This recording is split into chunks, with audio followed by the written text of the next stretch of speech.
네, 광야를 건넌 사람들 마지막 시간으로 함께 말씀을 묵상하겠습니다. 광야 후 광야를 택한 사람 갈렙이라는 주제로 말씀을 함께 나눕니다. 인생은 광야의 연속입니다. 이 광야는 암갈색 땅이어서 만날 만한 것들이 흔하지 않습니다. 특별히 물을 만나기는 더 쉽지 않습니다. 1년에 한두 번, 한두 차례 큰 비가 내리면 잠깐 생겼다가 없어지는 와디라고 하는 지역이 있긴 하지만 그곳을 찾아봐도 보통은 물이 없습니다. 홍수가 있을 때는 강처럼 되지만 대부분의 경우에는 물이 없습니다. 오직 오아시스에서만 물을 만날 수가 있습니다. 이스라엘 백성들이 지나간 시내 광야에는 약 450개 정도의 오아시스가 있었다고 합니다.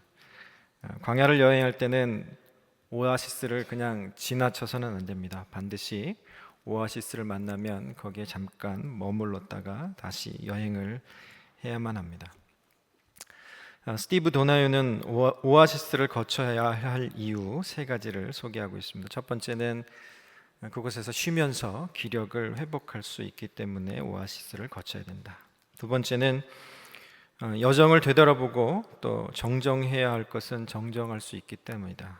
또 마지막으로 세 번째는 오아시스에서는 같은 여행길에 오른 다른 사람들을 만날 수 있기 때문이다 라고 그렇게 얘기합니다. 그렇습니다. 이 광야를 여행하는 사람이 오아시스를 만나면 그 너무도 목말랐었기 때문에 마치 천국과 같이 느껴지는 귀한 장소이고 많은 정보를 얻을 수 있고 교제를 할 수 있는 그런 유익한 곳이지만, 그러나 그 여행객들에게 있어서 오아시스는 목적지가 아니기 때문에 그것을 다시 벗어나서 계속해서 여행해야만 합니다. 우리 인생도 마찬가지인 것 같습니다. 아무리 머물러 있는 오아시스가 좋아 보인다 할지라도 거기에 계속 머물러 있을 수는 없다라고 하는 그 사실입니다. 광야를 여행하는 중에는 광야에 들어가는 그 상황, 또 그리고 오아시스에 머무는 상황, 오아시스와 오아시스 사이에 머무는 상황, 그리고 오아시스를 넘어서 다시 광야로 가 있는 그런 상황들, 이렇게 볼 수가 있습니다. 인생의 여러 경점들이라고 생각할 수 있습니다. 여러분은 지금 현재 어느 경점에 머물러 있다라고 생각되어지십니까? 혹시 오아시스에 계속해서 머물러 있다라고 하면, 혹은 오아시스를 건너고 광야를 건너서 조금 안정된 곳에 머물렀다라고 생각되어진다 할지라도 이 시간 우리가 함께 생각해야 할 것은 그곳을 벗어나서 다시 새로운 광야를 선택해야만 한다라고 하는 그 사실입니다. 첫 번째로, 훈련의 광야를 거친 후 여정을 멈추고 싶을 때도 또다시 광야를 선택해야만 합니다. 사실 광야를 여행하는 중에 멈추고 싶게 만드는 그런 요소들이 있습니다. 마치 오아시스처럼 우리를 그렇게 붙잡는 것들이 있을 수 있습니다. 그러나 조금 반대로 생각해서 반대적인 이유로 우리를 멈추게 만드는 그런 요소들도 있습니다. 다시 광야를 선택하는 것을 포기하게 만드는 그런 것들이 있다는 겁니다. 첫 번째는 멈추고 싶게 만드는 것들에 얽매이지 말아야 합니다. 갈렙에게 있어서 여정을 멈추고 싶게 만들었던 2가지 요소를 오늘 본문을 통해 묵상하는 중에 발견할 수 있었습니다. 첫 번째 요소는 나이였습니다. 나이. 여호수아 14장 10절 말씀을 보면, 이제 보소서, 여호와께서 이 말씀을 모세에게 이르신 때로부터 이스라엘이 광야에서 방황한 이 45년 동안을 여호와께서 말씀하신 대로 나를 생존하게 하셨나이다. 오늘 내가 85세로되 라고 말합니다. 몇 살이라고요? 85세. 적습니까? 많습니까? 많죠. 네. 출애굽 2세대들이 그 광야를 벗어났을 때 그들 중에 가장 나이가 많은 사람이 몇 살 정도 됐을까요? 굉장히 어려운 문제죠. 약 60세 정도. 오늘 이 갈렙의 계산법으로 하면 65세 정도 된 사람이 출애굽 2세대들 중에서는 제일 나이 많은 사람이었습니다. 왜 그런가 하면 하나님께서 민수기 13장에서 이스라엘 백성들을 저주하신 이유 1세대들이 20세 이상으로는 다 죽었기 때문에 그렇습니다. 그러니까 40년을 계산하거나 45년을 계산하면 그들 중에 나이가 제일 많았던 사람은 60세 혹은 65세로 생각할 수 있습니다. 갈렙의 나이는 그 출애굽 2세대들 중에 가장 나이 많았던 사람들보다 적어도 20살 이상 많은 그런 나이였습니다. 그 정도 나이면, 그 정도 경륜이면 뒤로 좀 물러나 앉아 있어도 되는 그런 나이였습니다. 여러 가지 환경이나 여러 가지 상황들을 가지고 생각해 보면 뭔가 또 다른 것을 시작한다는 것에 대해서 주저주저 할 수밖에 없는 그런 것이 인생입니다. 우리들의 모습일 수 있습니다. 그렇지만 갈렙은 거기서 멈추지 않고 또 다른 광야를 향해서, 또 다른 어려운 길을 향해서, 또 다른 험지를 향해서 자원하여서 나아가고 있는 것을 볼 수가 있습니다. 요즘에 제 아들이 좀 키가 많이 부쩍 갑자기 컸어요. 한 1년, 2년 사이에 쑥 컸어요. 처음에 미국에 와가지고는 뭐 햄버거, 피자, 뭐 다양한 뭐 라면, 인스턴트 식품들을 그냥 섭렵을 해가지고 아주 살이 통통하게 찌고 그냥 동글동글 굴러다닐 정도로 키는 안 크고 그래가지고 이 말을 했죠. 건강하게만 자라면 된다. 그렇지만 속으로는 걱정이 참 많았었습니다. 얘가 키 안 크고 이렇게 동글동글한 상태로 있으면 어떡하나 이게 걱정을 했는데요. 갑자기 1, 2년 사이에 키가 컸습니다. 그 키가 크게 된 이유가 뭐냐면 농구를 시작했어요. 농구를 이렇게 쑥하면 스트레칭하고 막 뛰어다니고 그러면서 키가 쑥쑥 크더니 지금은 저보다 키가 커졌습니다. 그래서 요즘에 저희 와이프 취미가 하나 생겼는데요. 아들하고 저하고 세워놓고 키재기를 이렇게 하는, 그러면서 흐뭇한 표정으로 이게 자기 혼자 즐거워하고 남의 속도 모르고 막 그렇습니다. 아들이 처음 그 농구를 시작하고 농구팀에 들어가서 시합을 할 때 이제 가서 이렇게 지켜보는데 상대편은 키가 굉장히 크더라고요. 상대편 학교는 흑인들로 구성된 농구팀이 이렇게 나왔어요. 그랬더니 체격도 크고 또 날렵하고 막 그런 거예요. 걱정했는데 제가 한 골이라도 넣을 수 있을까 막 걱정했는데 그 사이를 뚫고 한 골을 쑥 고른 공을 던졌는데 이게 공이 딱 올라가지고 링에서 땡그르르르르르르 굴다가 깔딱깔딱깔딱하다가 뚝 떨어져서 골인이 됐습니다. 그냥 막 내 아들 하는 거 봤지? 그러면서 막 이렇게 속으로만 그렇게 얘기했습니다. 그렇죠. 우리가 여러 가지 조건, 환경을 따지면 하지 못할 일, 하지 말아야 할 일들 천지입니다. 그러나 그럼에도 불구하고 그리스도인 된 하나님의 자녀된 우리가 하나님 앞에서 뭔가를 해서 사람들의 예상을 뒤집어 엎어버리는 그런 일들이 벌어질 때 하나님께서 아들을 바라보듯이 저게 내 아들이야, 내 아들 하는 거 봤지? 라고 하시면서 자랑스러워하시고 기뻐하신다라고 하는 사실입니다. 여러분, 여러분의 상황을 한번 보십시오. 나이 때문에 할 일이 없습니까? 여러 가지 환경들 따져보니까 내가 할 만한 것이 없습니까? 하나님 앞에서는 결코 그런 것이 없습니다. 상대적으로 힘든 상황, 상대적으로 불가능한 상황이지만 그럼에도 불구하고 하나님 앞에서 행하는, 선택하여 그 길을 가기로 결정하고 그리고 가는 그 모습을 보면서 하나님께서 기뻐하고 자랑스러워 하실 줄로 믿습니다.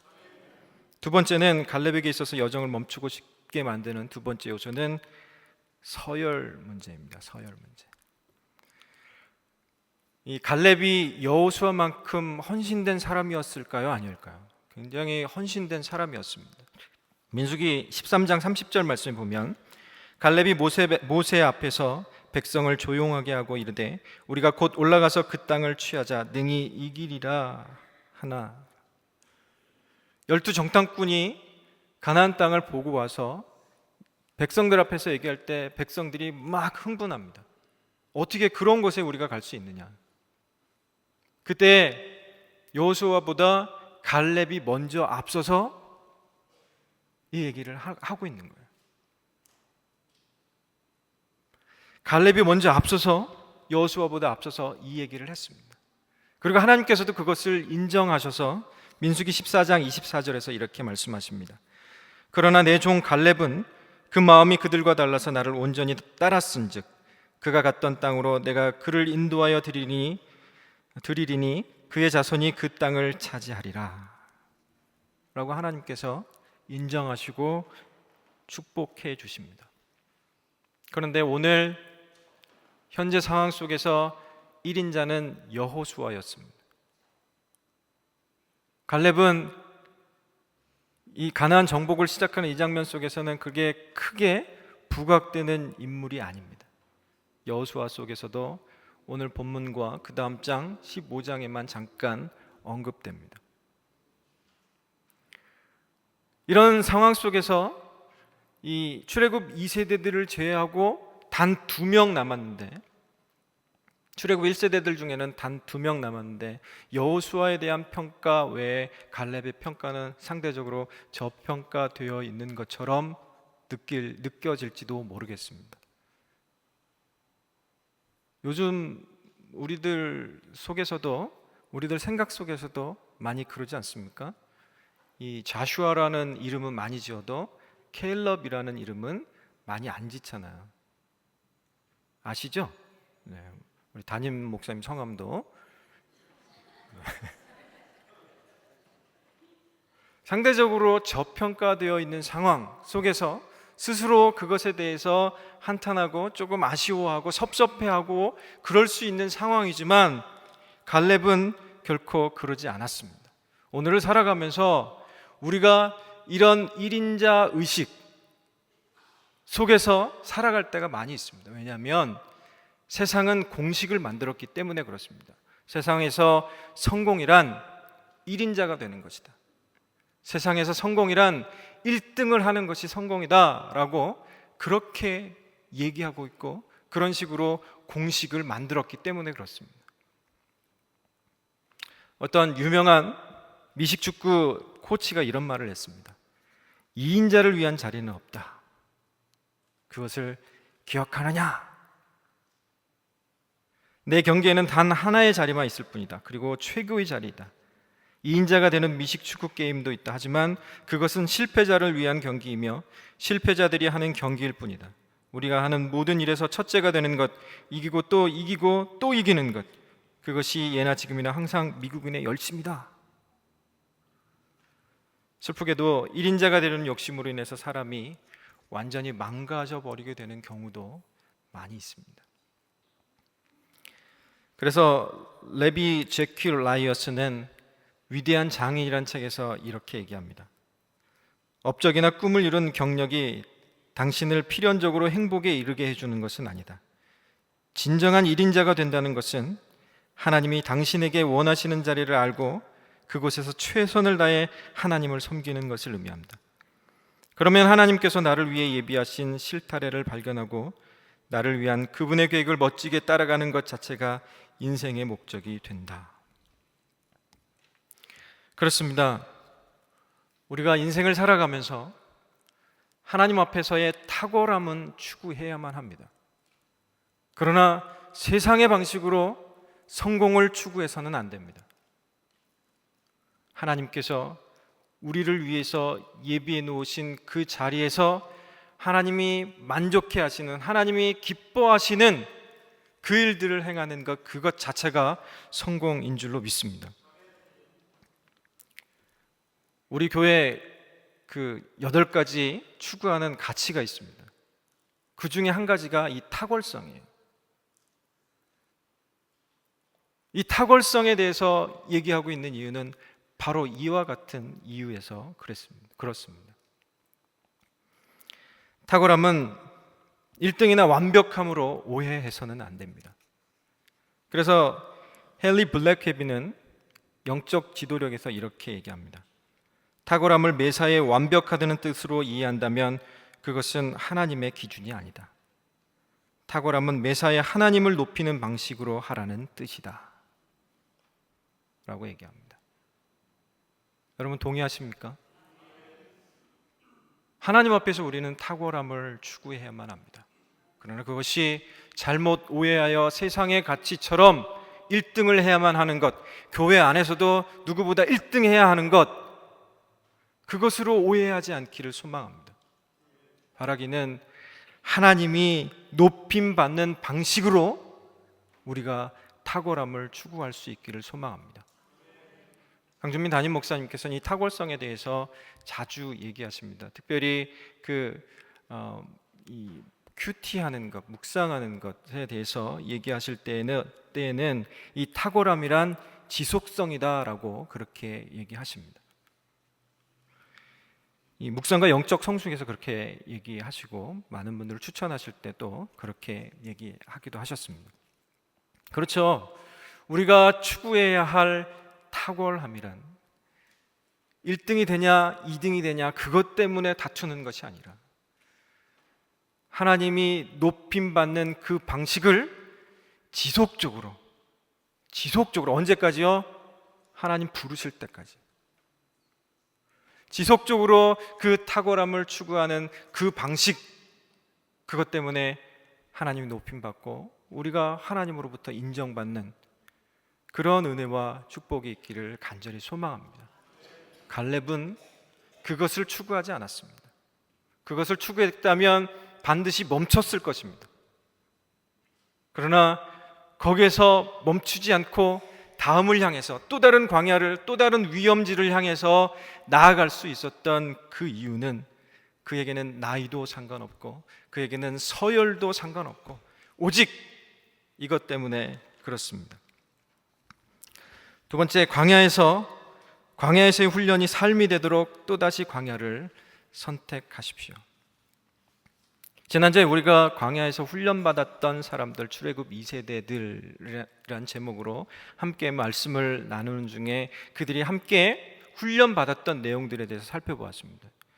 그 내용들이 하나님과 사람 앞에서 낮아지는 것, 겸손해지는 것, 하나님을 믿고 의지하는 훈련, 그리고 하나님을 잊어버리게 하는 우상 숭배의 습관을 버리고 하나님을 기억하는 훈련, 이러한 훈련들을 그들이 했고 우리도 계속해서 광야 같은 인생에서 하자라고 그렇게 함께 나누었었습니다. 네. 되게 하나같이 처음 듣는 표정으로 그렇게 계속해서 우리가 반복해서 그 일들을, 그 훈련을 해 나가야만 합니다. 그런데요, 중요한 것은 훈련만 하다가 끝나서는 안 된다라고 하는 거예요. 훈련한 그것을 삶의 자리에서 실천해 가야 한다라고 하는 겁니다. 오늘 본문 속에서 발견할 수 있는 이 갈렙이 훈련받았던 그 내용을 요약해 놓은 한 단어를 찾을 수 있습니다. 여호수아 14장 7절부터 9절까지의 말씀입니다. 내 나이 40세에 여호와의 종 모세가 가데스 바네아에서 나를 보내어 이 땅을 정탐하게 하였으므로 내가 성실한 마음으로 그에게 보고하였고 나와 함께 올라갔던 내 형제들은 백성의 간담을 높게 하였으나 나는 내 하나님 여호와께 충성하였으므로 그날에 모세가 맹세하여 이르되 네가 내 하나님 여호와께 충성하였은즉 네 발로 밟는 땅은 영원히 너와 내 자손의 기업이 되리라 하였나이다. 아멘. 여기서 한 단어로 요약되는 그것은 충성입니다. 충성. 하나님과 사람 앞에서 낮아지고 겸손해지는 것, 또 하나님 믿고 의지하는 훈련, 또 하나님을 잊어버리게 하는 우상숭배를 버리고 하나님을 기억하는 훈련, 그 훈련이 잘 되어진 것, 그 한 단어를 충성이라고 표현할 수 있습니다. 유진 피터슨은 여기에서 말하고 있는 충성을 이렇게 번역했는데요, 메시지 성경에서 보니까 정직하고 정확하게 보고했다, 또 온전히 하나님을 위해 살았다라고 하는 그런 의미로 해석했습니다. 충성은 성령의 9가지 열매 가운데 하나입니다. 유진 피터슨은 계속해서 자신의 책 자유에서 갈라디아서를 강해하는 중에 충성에 대해서 이렇게 정의합니다. 충성, 세상에서 적극적으로 표출되는 우리 삶의 태도 중에 하나, 이기적이지 않고 눈에 보이지 않는 가치와 의미에 기초한 오랜 헌신에 참여하는 삶의 태도라고 그렇게 얘기하고 있습니다. 무엇이 들어갔어요? 삶이 들어갔습니다. 삶. 어디서 표출되는 거라고요? 삶 가운데서 표출되어지는 겁니다. 하나님께서 가치를 두신 거기에 헌신하는 겁니다. 거기에 그 헌신에 참여하는 삶의 태도를 충성이다라고 그렇게 얘기하고 있습니다. 그렇죠. 우리가 계속해서 훈련 받아야 할 이유가 있습니다. 그렇지만 그 훈련한 것을 실천할 수 있는 장이 반드시 있어야만 합니다. 거기가 어디라고요? 삶입니다. 거기가 어디라고요? 또 다른 광야입니다. 그 광야 가운데 우리가 들어가야만 합니다. 부담스럽고 고통스럽지만 또다시 광야를 선택해야 하는 이유가 우리 가운데 있는 겁니다. 일터 사역의 대가로 불리우는 일과 신앙을 접목해서 그리고 강연을 많이 다니시는 이 오스 힐먼이라고 하시는 분이 하나님의 타임이라는 책에서 이런 얘기를 합니다. 그리스도인의 삶에는 세 단계가 있다라고 그렇게 얘기를 합니다. 편의의 단계, 위기의 단계, 그리고 확신의 단계가 있다. 그래서 하나님은 이 세 단계를 옮겨 다니게 하시기, 성숙해 가게 하시기 위해서 역경이라는 것을 사용한다라고 얘기합니다. 그 첫 번째 단계가 편의의 단계입니다. 편의점을 이용하듯이 내가 필요할 때만 하나님을 찾는 그런 단계. 아주 초보적인 신앙의 단계죠. 두 번째 단계는 위기 단계입니다. 도움을 요청하기 위해서라도 하나님을 찾는 단계입니다. 이 다른 말로 참호 기독교라고 이렇게 표현하기도 합니다. 그러니까 전쟁 적군을 대비하기 위해서 막기 위해서 이게 참호를 군대 가면 파거든요. 거기에서 숨어서 이렇게 총도 쏘고 이렇게 던지고 하려고 이렇게 만들어 놓은 거기에요. 거기는 평소에는 비어 있습니다. 언제만 거기에 사람이 들어가 있을까요? 위기 상황에만, 전시 상황에만. 위기가 닥쳐야만 하나님을 찾는 그런 신앙의 단계다라고 하는 거죠. 한국 기독교 교회가 요즘에 새벽 기도도 많이 안 하고 기도하는 시간에 많이 모이지도 않고 그런다고 합니다. 그런데요, 많이 모였을 때가 있어요. 언제냐면 IMF 때.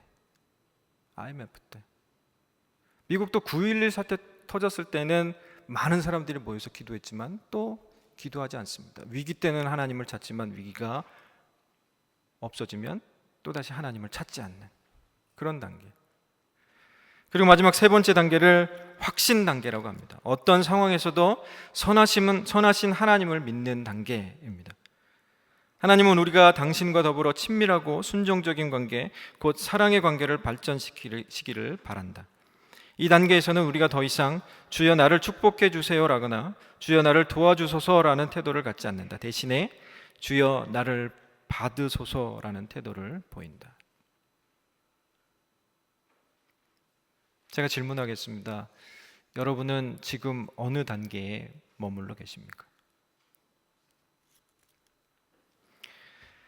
다음 단계로 넘어가야만 합니다. 다음 단계로 넘어갈 수 있게 하시기 위해서 하나님께서 우리 가운데 역경이라고 하는 것, 고난이라고 하는 자리를 만들어 놓으신 겁니다. 그렇기 때문에 우리가 광야 가운데로 선택해서 들어가야만 하는 것입니다. 그렇다면 우리가 어떻게 광야를 선택할 수 있을까요? 두 번째, 살아가야 할 이유와 힘을 발견하면 광야 후에 또 광야를 선택할 수 있습니다. 먼저 우리의 소명이 살아가야 할 이유입니다. 우리의 소명이 살아가야 할 이유입니다. 갈렙에게 있어서 소명, 그것을 여호수아 14장 10절에서 찾을 수 있습니다. 여호와께서 말씀하신 대로 나를 생존하게 하셨나이다. 생존하게 하셨나이다. 다른 말로 하면 살아있게 하셨나이다. 그것을 근거로 해가지고 여호수아에게 요청하고 있는 거예요. 분명히 하나님께서 나를 살려두신 이유가 있습니다라고 하는 거예요. 제가 미국에 와가지고 이민교회를 이렇게 섬기면서 보니까 아마 한국에 있었으면 벌써 돌아가셨을 분들이 많더라고요. 보니까 그때는 왜 그렇게 술을 많이 드시고 매일매일 술 먹고 담배 피고 막 예수도 안 믿고 그랬는데 미국 와가지고 할 수 없이 갈 데 없어가지고 교회 왔다가 예수 믿기 시작해가지고 다 끊고 이제 건강도 회복하고 또 영혼도 살고 천국도 보장되고 더 이상 지옥 갈 이유가 없어진 그런 경우들을 많이 발견합니다. 그런 분들을 보면서 속으로 생각하거나 혹은 직접적으로 질문하기도 했습니다. 왜 그런 집사님을, 권사님을 살게 하셨을까요? 그런 집사님을 미국에 부르셔서 하나님이 살아있게 하신 이유가 무엇일까요? 여러분, 하나님께서 지금 이 순간 우리가 살아있게 하신 그 이유가 무엇일까요? 갈렙은 계속해서 자기의 소명을 여기서 찾습니다. 14장 12절 말씀입니다. 모세가 나를 보내던 날과 같이 오늘도 내가 여전히 강건하니 내 힘이 그때나 지금이나 같아서 싸움이나 출입에 감당할 수 있으니 그날에 여호와께서 말씀하신 이 산지를 지금 내게 주소서. 당신도 그날에 들으셨거니와 그곳에는 아낙 사람이 있고 그 성읍들은 크고 견고할지라도 여호와께서 나와 함께 하시면 내가 여호와께서 말씀하신 대로 그들을 쫓아내리이다. 자기의 소명을 여기서 찾습니다. 두 가지를 찾을 수 있죠. 첫 번째는 그날에 여호와께서 말씀하신 이 산지를 지금 내게 주시옵소서. 산지를 달라는 겁니다. 산지를 정복하겠다는 겁니다. 또 하나는 마지막 부분에 보니까 내가 여호와께서 말씀하신 대로 그들을 쫓아내리이다. 우상 숭배하는 그들을 다 쫓아내겠다는 겁니다. 하나님의 통치가 인정되어지는 예배 공동체로 다시 그곳을 세우겠다라고 하는 그런 의미입니다. 그것이 그의 소명이었습니다. 그것이 그가 살아가야 할 이유였습니다. 이것이 오늘을 살아가는 저와 여러분에게도 똑같은 소명이 될 수 있기를 간절히 소망합니다. 하나님께서 약속하셨기 때문이에요. 하나님께서 갈렙에게 이 산지를 내게 주겠다라고 약속하셨기 때문에 그가 주장할 수 있었던 겁니다. 이 산지가 어디입니까? 지명으로 하면 헤브론이라고 하는 곳이에요. 15장에 가면 그 얘기가 나옵니다. 헤브론이라고 하는 곳이에요. 근데 많은 경우에 우리가 생각할 때 갈렙의 믿음을 본받자라고 하는 부분에 더 초점을 맞출지 모르지만 여기서 초점을 맞춰야 하는 부분은 왜 하나님께서 헤브론이라고 하는 곳을 그에게 주셨느냐라고 하는 겁니다. 하나님의 마음을 이해하는 것이 더 중요하다고 봅니다. 헤브론이라고 하는 것은요, 이 아브라함에게 약속하셨던 땅입니다. 창세기 13장 15절 말씀을 보세요. 보이는 땅을 내가 너와 네 자손에게 주리니 영원히 이르리라. 또 13장 17절에 너는 일어나 그 땅을 종과 횡으로 두루 다녀보라. 내가 그것을 내게 주리라 라고 말씀하신 하나님께서 오늘 본문 9절에서 갈렙에게 또 이렇게 얘기합니다. 네 발로 밟는 땅은 영원히 너와 네 자손이 기업이 되리라.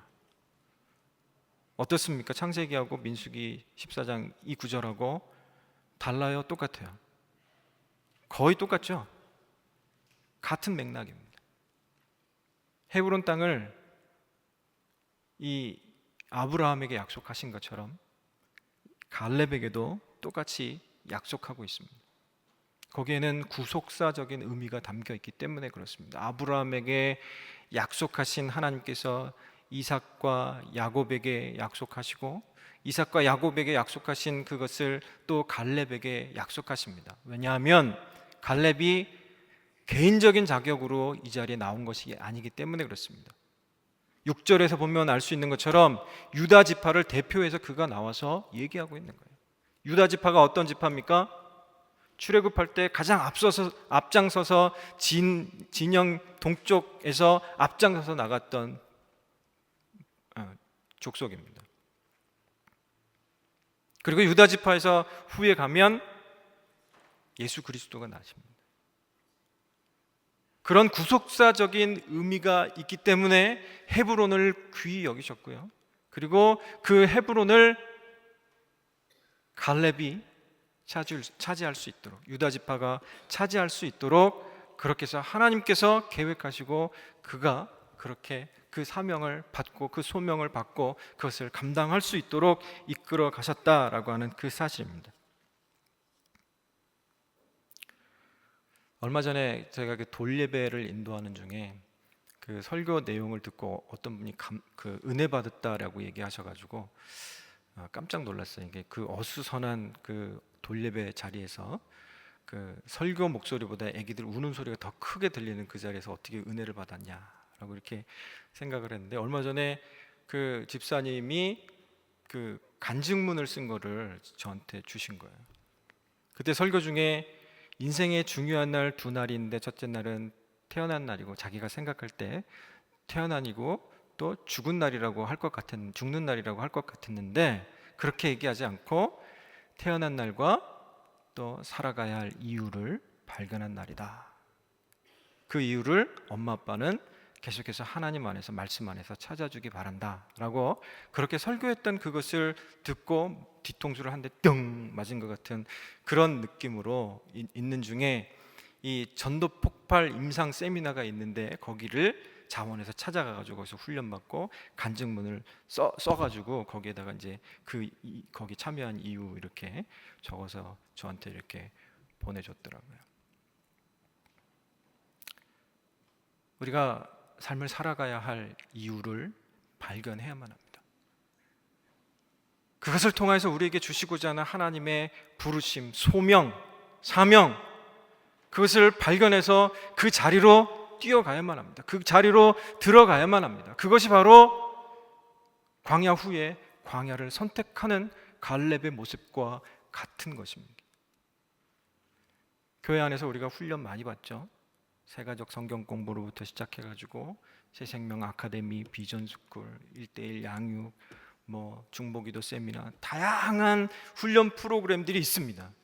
여러분 이 자리에 계신 분들 그 훈련 장소에서 대부분 한 번씩은 본 것 같은데요. 네, 못 본 분도 있는 것 같은데, 하여튼간에 그 훈련을 받는 이유가 또 다른 훈련을 받기 위한 훈련이 아니었으면 좋겠습니다.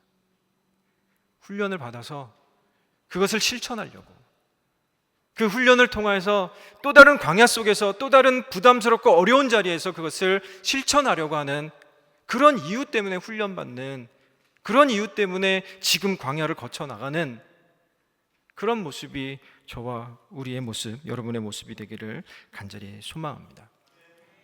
두 번째는 우리 안에 있는 잠재력이 광야 같은 인생을 살아갈 수 있는 힘이 됩니다. 잠재력을 발견하는 거예요. 갈렙은 그렇게 당당하게 또 다른 광야를 선택해서 가겠다라고, 자기가 85세이지만 그래도 내가 가겠다라고 얘기할 수 있었던 것은 그 안에 있는 잠재력을 발견했기 때문에 그렇습니다. 그 잠재력이 무엇이냐? 여호수아 14장 12절 하반절에 보면 당신도 그날에 들으셨거니와 그곳에는 아낙 사람이 있고 그 성읍들은 크고 견고할지라도 여호와께서 나와 함께 하시면 내가 여호와께서 말씀하신 대로 그들을 쫓아내리이다. 사명 감당할 수 있답니다. 근데 무엇이 있으면요? 여호와께서 나와 함께 하시면. 갈렙에게 있어서 잠재력은 바로 이거였습니다. 여호와께서 나와 함께 하신다. 광야 45년 동안에 여호와께서 자기와 함께 하셨던 것처럼, 자기 백성들과 함께 하셨던 것처럼 또 다른 광야길에서 하나님께서 함께 하실 것, 그것을 알기 때문에, 그것이 내 안에 있는 진짜 힘, 잠재력이기 때문에 내가 그것을 선택할 수 있다, 그 광야길을 선택할 수 있다라고 하는 겁니다. 하와이의 뉴호프 교회의 그 웨인 코데로 목사님이 그 대학 시절에 한 눈여겨보았던 그 높이뛰기 선수의 이야기를 이렇게 합니다. 운동장에서 이렇게 운동하는데 보니까 이 5피트 8인치를 뛰어넘더래요. 5피트 8인치가 그 센티미터로 계산하니까 176.5cm예요. 저보다 커요. 키가 크니까 그거 뛰어넘으면 굉장하잖아요. 근데 아마 저는 못 뛰어넘을 것 같은데 만약에 뛰어넘는다 그러면 아마 이 정도면 충분해, 난 대단한 사람이야 라고 했을 것 같습니다. 그런데 이 사람이 한 단계 올렸습니다. 5피트 9인치, 6피트 1인치 계속 올리는 거예요. 그리고 넘을 때까지 뛰는 거예요. 또 뛰고 또 뛰고 또 뛰고 한 8개월을 그렇게 뛰었답니다. 그리고 8개월 뒤에 대회가 됐는데 다 떨어지고 6피트 4인치가 됐을 때 두 사람만 남았답니다.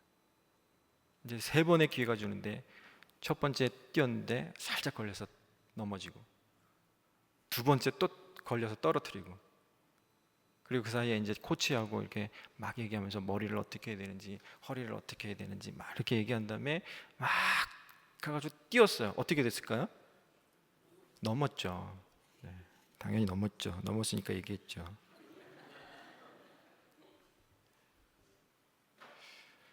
그에게는 잠재력이 있습니다. 그 잠재력을 나타내 보이기 위해서 계속해서 뛴 거예요. 오늘날 우리가 삶을 살아가면서 우리 안에 6피트 4인치를 거의 2m 정도 되거든요. 그것을 뛸 수 있는 잠재력이 있음에도 불구하고 그것이 나타나기까지 훈련하는 게 힘들어가지고 그것을 참고 인내해서 그것을 목표를 이뤄내는 것이 힘들어가지고 계속 50cm만 계속 폴짝폴짝 넘어다니면서 하하하호 만족한다라고 하면 그것을 바라보시는 그 잠재력의 근원이신 하나님께서 바라보시면서 얼마나 답답해하고 속상해 하실까요? 그것을 인해서 하나님께서 우리들을 향해서 말씀하시는 그것을 들을 수 있기를 간절히 소망합니다. 하나님께서요, 우리에게 주신 잠재력 그것을 발견하면요, 가장 어려운 광야를 찾아서 골라서 거기 가게 됩니다. 소명이란 바로 그와 같은 겁니다. 어려운 거를 골라서 하는 거. 오늘 15절 말씀에 보면 헤브론의 옛 이름은 기럇 아르바라. 아르바는 아낙 사람 가운데서 가장 큰 사람이었더라. 그리고 그 땅에 전쟁이 그쳤더라. 헤브론은 이 아르바라고 하는 그 사람이 가장 유명한 사람이었다랍니다. 그만큼 훌륭한 사람의 이름을 지을 정도로 이 정복하기 힘든 그런 요새였던 거예요. 요새와 같은 그런 곳이었던 거예요. 그 가장 힘든 데를 가장 나이 많은 사람 갈렙이 그곳을 찾아서 갔다라고 하는 겁니다.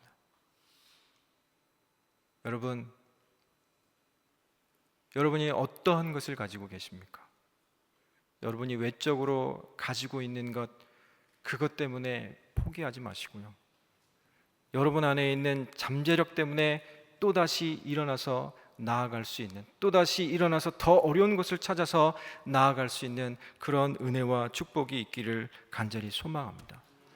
우리가 날마다 영적으로 성숙해 가기를 원해요. 영적으로 자립해 가기를 원합니다. 그런데요, 그 내면을 들여다보면요, 그 자립이라고 하는 그 말이 이 마크 베터슨이 무덤에서 나오라라고 하는 책 속에서 이렇게 얘기합니다. 영적 성숙은 자립이 아니다. 사실 자립을 향한 우리의 갈망은 우리의 죄성에서 나오는 미묘한 표현이다. 그것은 하나님이 필요 없는 곳을 지향하려는 우리의 욕망이다. 우리는 하나님이 우리에게 더 많이 공급해 주셔서 우리가 하나님을 덜 필요하게 되고 싶어 한다. 충격적이지 않습니까? 우리가 더 많은 것을 가졌으면 좋겠다라고 하는 그런 생각, 그것을 통해서 자립되어 있는 그 모습을 기대하지만 정작 하나님께서 원하시는 것은 끊임없는 하나님과의 관계성 속에서 계속 하나님이 공급해 주시는 그런 관계, 그 공급해 주시는 그것이 나의 잠재력이 되고 우리의 잠재력이 되고 새생명 비전교회의 잠재력이 되어서 세상이 감당하지 못할 그 어렵고 힘든 일들을 해내는 것, 그것이 우리에게 있는 또 다른 광야를 선택해야 할 이유가 될 수 있기를, 그 근거와 힘이 될 수 있기를 간절히 소망합니다. 우리 주 예수 그리스도께서는요, 이 땅에 오셨습니다. 이 땅에 오신 것 자체가 종의 형체를 입고 사람의 형체를 입고 이 땅에 오신 것 자체가 광야를 택하신 것이었습니다. 우리 주님 예수 그리스도께서 그 상황 속에서 또 십자가를 지십니다. 십자가상에서 어찌하여 나를 버리시나이까 라고 말씀하시는 중에 제자들도 다 떠나갔습니다. 다 도망갔습니다. 제자들의 모습을 보면 욕심 많고 염치 없고 배반하기 잘하고 실제로 배반당했고, 그렇게 십자가에서 죽으신 예수 그리스도께서 부활하셨습니다. 그런데 부활하신 주님이 제일 먼저 가신 곳이 어디예요?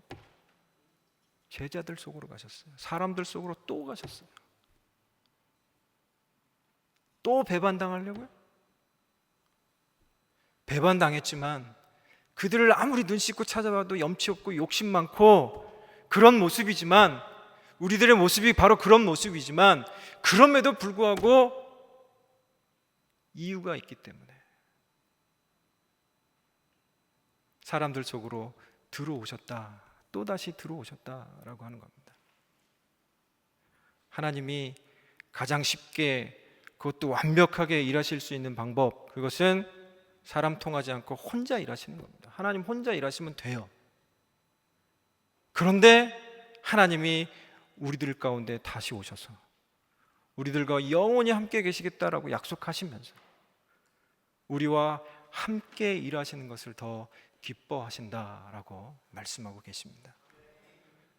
우리가 광야를 힘겹게 들어가고 그곳에서 함께 동행하고 또 동행해 주시는 하나님과 함께 훈련받고, 그래서 광야를 겨우겨우 건너는 것 같은 그런 조금의 안정감이 있는 지금 이 상황이라 할지라도 또다시 광야를 찾아서 들어가야 하는 그 이유, 그것은 우리 주 예수 그리스도께서 십자가 이후에 또다시 우리 가운데 오신 그 이유 때문인 줄로 믿습니다. 그것을 감당하는 저와 여러분, 우리 새생명 비전교회가 될 수 있기를 간절히 소망합니다. 하나님 감사합니다.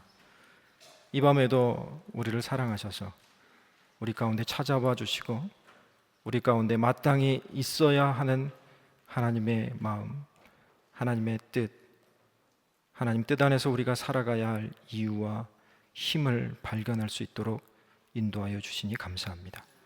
그 모든 것을 인하여서 갈렙처럼 나아가서 이 산지를 내게 주시기를 소망합니다. 갈렙처럼 또 다른 광야의 길을 보고 그곳을 향하여 자원하여 갈 수 있기를 소망합니다.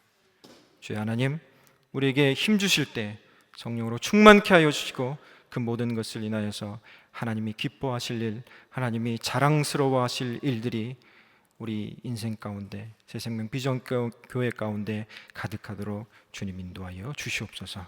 감사드리옵고 예수님의 이름으로 기도드리옵나이다.